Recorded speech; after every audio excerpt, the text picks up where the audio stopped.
빨간 날 맞는데 그 빨간 날로 하면 안 되죠. 내일이 무슨 날입니까? 10월 3일이 무슨 날이죠? 좀 실망인데?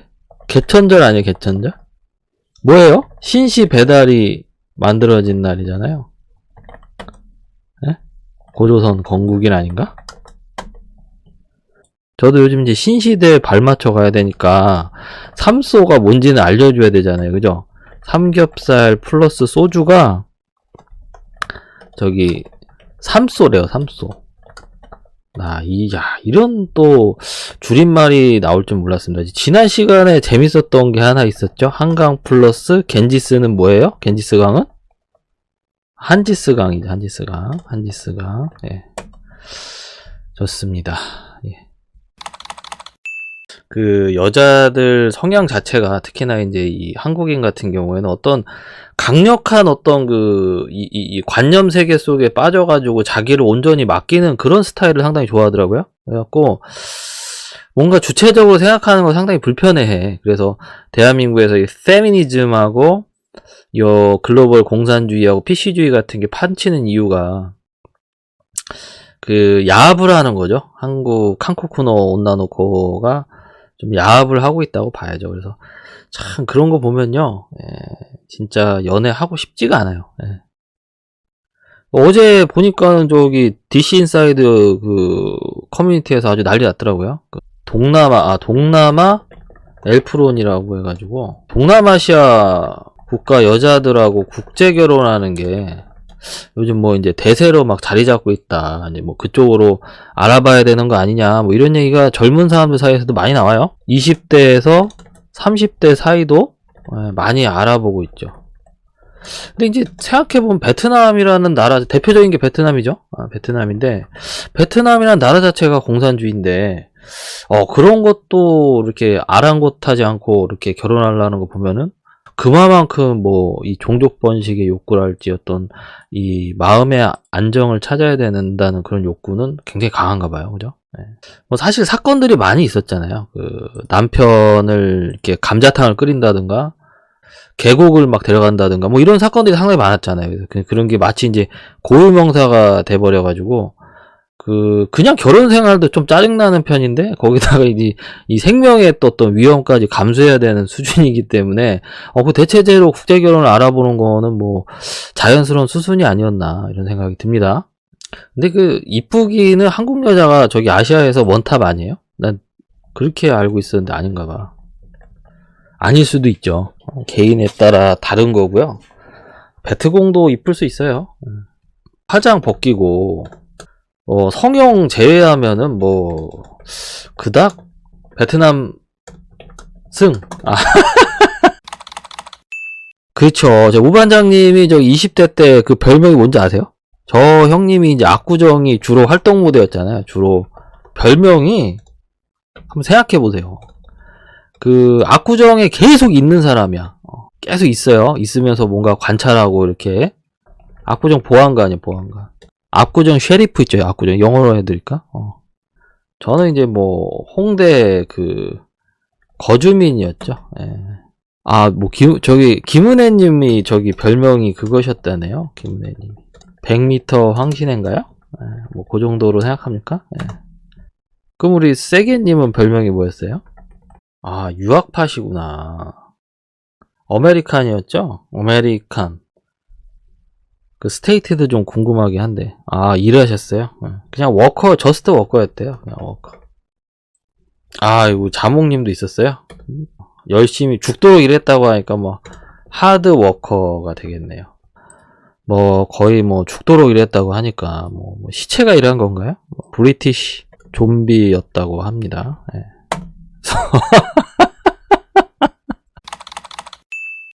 좀비가 뭐 다른 겁니까? 이 마약 먹으면 좀비 되죠, 마약. 걔 누구야, 걔 뚱뚱한 애 있잖아요, 걔 대머리. 그 고깃집 하는 애. 걔 이름 뭐죠? 미스터 조였나? 돈 스파이크. 제가 1년 전부터 주구장창 얘기했잖아요, 그죠?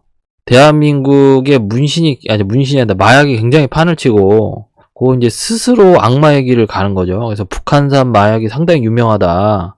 그 모종의 커넥션이 있을 거다. 그 문재인 정부 들어서 마약 범죄가 무지하게 자 매일매일 터져 나온다. 자 마약의 모종의 커넥션이 있다. 북한산 마약과 뭔가 내가 연관이 있다. 그 얘기를 계속 했잖아요. 방송 서두마다 내가 마약 근절 캠페인을 2020년 내내 했습니다. 지금 나오잖아요. 딱 마약 범죄가. 지금 한국의 제일 문제가 뭐냐면요. 지금 문신하고 마약이에요. 문신은 왜 문제가 돼요? 자꾸 뭐 몸에다 그려. 이거는 뭐 살아있는 좀비 되는 거죠. 좀비. 마약만 먹어요. 마약만. 자꾸 몸에다 뭘 그리는데 이렇게 되면은 몸에 바코드 새기는데 거부감이 없어져요. 왜냐면 문신이 있으니까. 패션이니까 바코드 새기는데 거부감이 없어진다. 지금 대한민국의 제일 쓰레기 같은 문제가 지금 그 백신이란다. 뭐 백신도 있지만 제일 쓰레기 같은 문제가 뭐냐면은 문신하고 마약이에요. 이 마약쟁이들의 문신은 빼놓을 수가 없어. 그죠? 저는요 극혐하거든요 문신. 예. 크리스찬은 문신 안 하죠. 예. 문신 한다 그러면 좀 이상한 사람인데, 하여튼 문신하고 마약한다고 생각하면은 왜 스스로 이렇게 그 악마의 자식 일부러 되려고 하는지 좀 이해할 수가 없고요.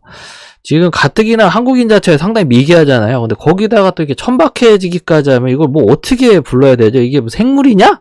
제가 허용하는 한도는 저 자몽님 말씀하신 것처럼 눈썹 문신이에요. 눈썹 문신. 딱 그 정도만 허용합니다. 저는. 눈썹 문신, 이게 저기는 요건 할게요. 눈썹 문신을 밑에 써놔야지.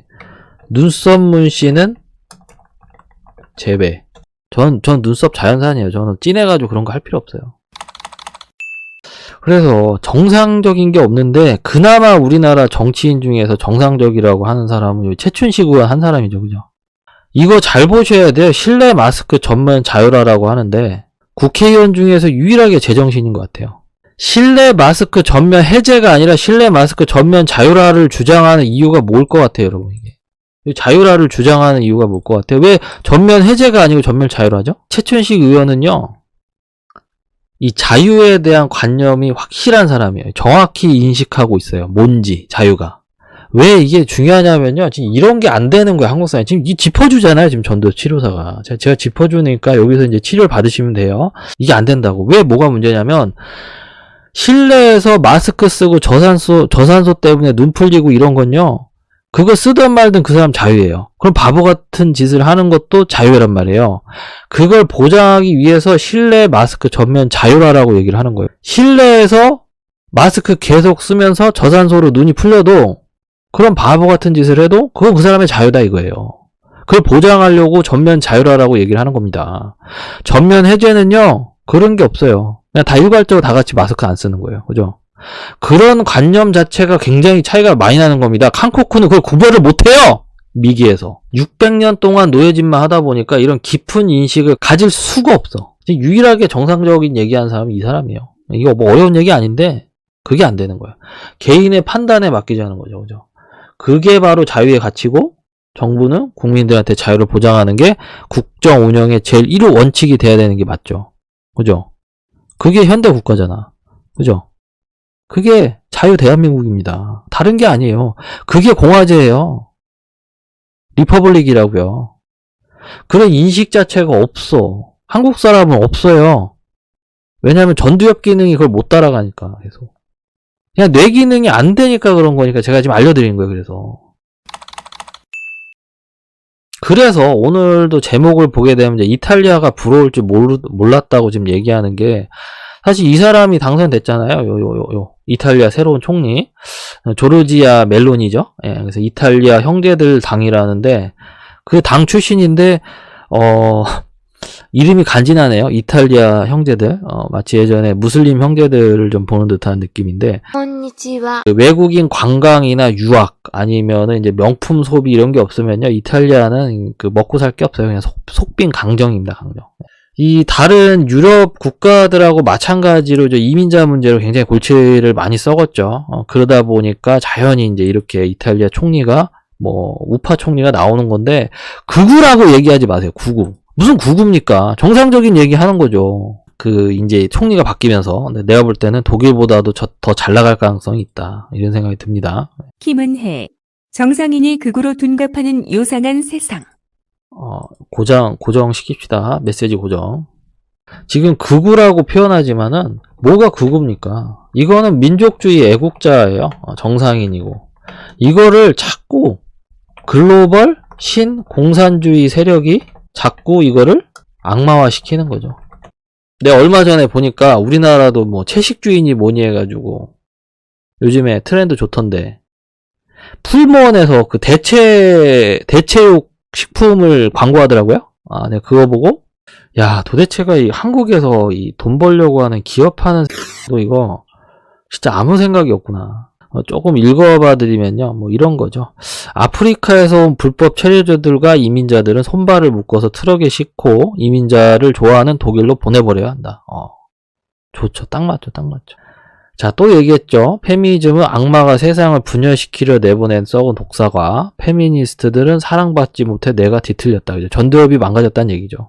이슬람에 대한 생각은 저하고 일치한데요. 이탈리아가 하나 관가하고 있는 게 있습니다. 아시아에 대한 비하는 참을 수가 없죠. 지구상의 가장 거대한 도시를 소유하고 있는 나라, 아시아의 자존심, 세계 최고의 과학기술 국가, 갑본이 있잖아요. 갑본, 그죠? 립본이 있기 때문에 이탈리아가 이런 얘기를 한다는 건 급이 안 맞죠. 더군다나 그거를 일본 방송 인터뷰에서 했다는 게 좀 웃겨요. 막 나가는 거죠. 그래서 적당히 해야죠. 어디 일본 방송에 나와가지고 이따위로 인터뷰를 합니까? 일본 입장에서 이탈리아 보면요 웃겨요. 민주주의가 제가 얘기했죠. 항상 지상 최대의 어떤 합리적인 정치 시스템이 아니라는 거. 왜냐하면 민주주의가 제대로 그 효과를 발휘하려면 국민 전체의 수준이, 유권자 전체의 수준이 상당히 높아야 된다는 전제 조건이 있어야 돼요. 맨날 뭐 우리나라처럼 선동당하고 뭐 소고기 먹지 말자고, 미국산 소고기 먹지 말라고 이런 나라에서는요 민주주의가 안 어울려요. 민주주의를 어떤 자유하고 동일시하시는 분들이 있는데요. 그 별개 개념입니다. 그거는 그 나라의 구성원들이 주권을 어떻게 분배하고 어떻게 사용하느냐에 대한 문제지 개인의 자율권하고는 구분해서 봐야 돼요. 이제 이런 것도 구분이 안 되잖아 사실은 이 한국 사람들이. 지금 좋은 얘기 많이 해주네 내가. 그쵸? 민주주의하고 자유의 개념 혼동해서는 안 돼요. 민주주의는요 약간만 이 그 단어를 바꾸면요 그 전체주의예요.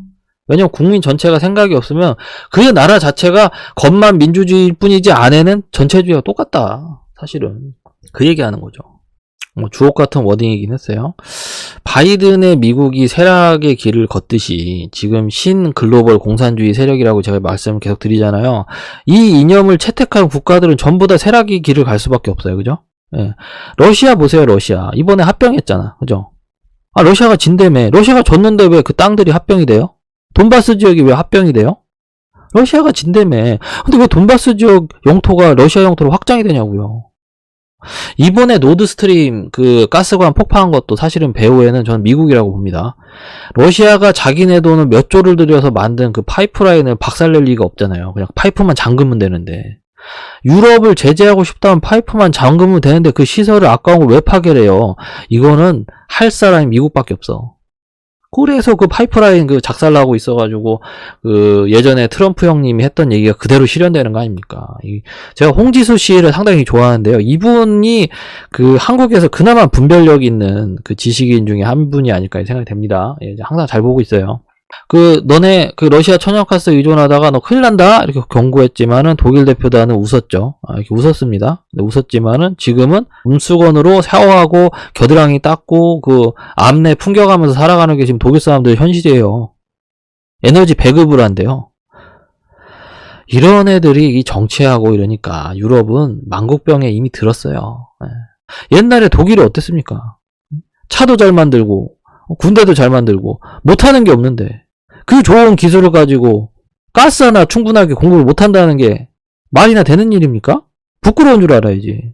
가뜩이나 저 백인들이 그 여기 요 겨드랑이 요 냄새 나잖아요. 많이 나잖아요. 몸에서 물수건으로 닦으면 그게 그 닦는 효과가 있어요? 이 액취를 어떻게 하자는 거야 도대체.